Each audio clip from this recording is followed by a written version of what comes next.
So these taxes are based on any of these three things, whichever is higher.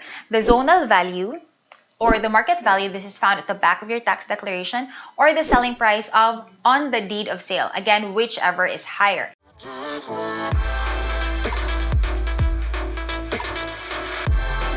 Hey guys, Alex here. Welcome back to my channel, a channel about real estate, personal finance, and business.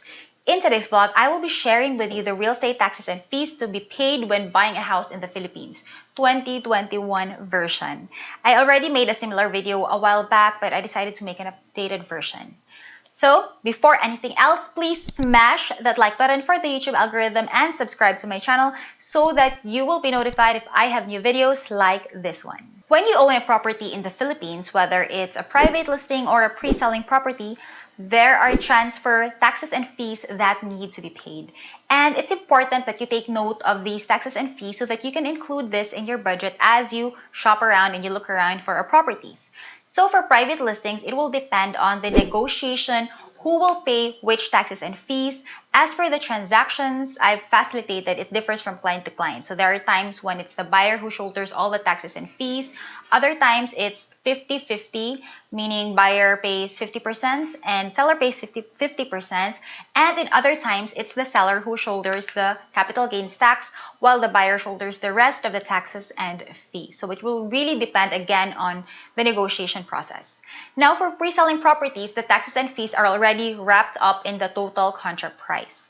So mainly the purpose of this vlog is to share with you the taxes and fees that you have to take note of for private listings or for resales.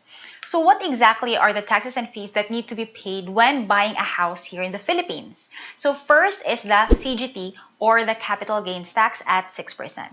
So the deadline for this is within 30 days of notarization of the deed of sale.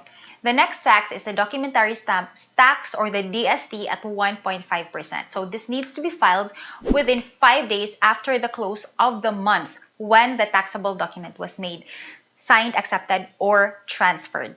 So for example, a DST on a taxable document signed on April 15, 2020 will be due on May 5, 2020. So the next tax is the transfer tax at 0.5%. This is payable at City Hall. And then the next tax is the ROD fee, or the registration fee, at 1.5%. So take note that the ROD fee, or the registration fee, is just an estimate. ROD has a table for the tax payable, so they have their own table, they have their own metrics, and we just estimated it at 1.5%, but that's already like the maximum. It will not actually reach 1.5. It's usually lower than that. And then the next tax is the cedula, or the community tax certificate, payable at City Hall at around roughly 1,000 per million. So total for all the transfer taxes is 9.5%. So that brings us to the next question. What is the basis for these taxes? So these taxes are based on any of these three things, whichever is higher. The zonal value, or the market value, this is found at the back of your tax declaration, or the selling price of on the deed of sale, again, whichever is higher.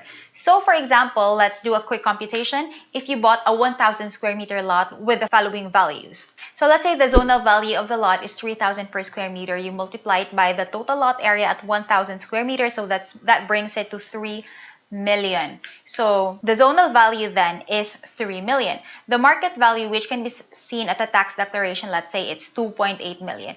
And the selling price on the deed of sale, let's say it's 3.5 million. So those are the three values which BIR will base the taxes on. The zonal value, which is at 3 million, market 2.5, selling at 3.5. So BIR will check which of these values is the highest. So in this case, the highest here is the selling price on the deed of absolute sale. So then the taxes will be based on 3.5 million. So then you just need to multiply the selling price with the following multipliers for each tax type. So for a 3.5 million property, your total tax would be 336,000 pesos. So you just multiply 3.5 by 6%, by 1.5%, by 1.5 again for the registration fee, 0.5, and then for the cedula, and then you just add the total. So sums up to 336,000 pesos. Now let's go to the other fees. So other fees that is included in the transfer of title is the processing fee for title transfer. So this is actually optional because once you buy a property, the title will need to be transferred to your name as the buyer. So for us, we have a go-to person who can do the title transfer for you. She will be the one to transfer both the title and the tax declaration of your new property to your name, to the buyer's name. So this is optional because you can choose to do the title transfer yourself if you have the time or the manpower to do it. But in my experience, if my client doesn't already have a go-to person for title transfer or staff that they can assign this task to, and if they don't have the time to do this themselves, they will usually outsource this because it's just much easier and they can spend their time doing something else. So the process for a title transfer is very simple. You will just have to go to BAR to to have the taxes computed first, and then you will pay at any BAR accredited bank. And then after that, submit all the documents along with the deposit slips that you've already paid for the capital gains tax and the documentary stamp tax, and submit everything to BAR. And then you will then wait for your certificate authorizing registration. So usually the car will be released in about 1 or 2 months. And then once BAR is done, you then go to City Hall for the payment of the community tax certificate, the transfer tax, and then to ROT. So although the process is simple, the thing is you will have to go back repeatedly to all these government agencies, and it takes a lot of time, and most people simply don't have the time to do this. That's why most of my clients, they prefer to delegate this task. And then another fee is your notarial fee. So the notarial fee for a deed of sale is between 1 to 3%. So if you use 1% for this computation, then that's 3.5 million times 1%, so that's 35,000. Now, you may ask, like, can I pay a lower amount, lower than the tariff? So my answer is it depends on the attorney that will notarize the deed of sale. So if you know an attorney who can give you a discount, then that would be good.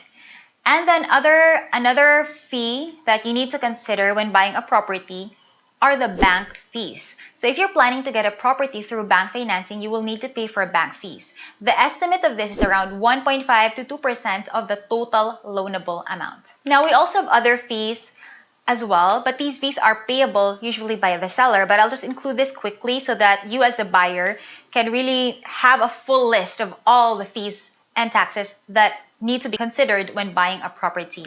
So one fee that is payable by the seller is the homeowners association dues. So this is something that buyers need to clarify early on because some sellers neglect or forget to pay their homeowners or their condo dues. So this is especially true for lot owners who are not based here in the city where their property is located. And especially more so for those who live outside the country who are not aware that there are homeowners association dues that need to be paid. So you need to confirm with the seller early on if their homeowners dues are updated, and if not, request for them to update it at the time of sale. And the next thing to consider is the real property tax. So this is the tax paid annually at City Hall, and this needs to be updated as well at the time of sale. So as proof of payment, you will just need to request for a tax clearance, and on that document you can see that the real property tax has already been paid in full for the year. And then next fee that should be shouldered by the seller is the broker's fee. That is 5% of the total contract price. Again, let me run through the taxes and fees. First is the capital gains tax, the documentary stamps tax, transfer tax, cedula or community tax certificate, the ROD registration fee. And the other fees are the processing fee for title transfer, notarial fee, bank fee. And then to be shouldered by the seller are the real property tax, so it needs to be updated, homeowners association dues, and the broker's fee. So that's it. These are the taxes that need to be paid, that need to be considered also when you're buying a property here in the Philippines. So you need to, for example, if you find a property that you want to invest in, you need to have your broker compute all these taxes and fees first so that you will know what is your total initial investment if it's via bank financing, or if you're paying through cash, you will know what is your total investment for this particular property. So I hope you learned something new from this video, and if you did, please comment down below what you learned and hit the like button for the YouTube algorithm, and please subscribe to this channel so that you will be notified if I have new videos like this one. Till next time!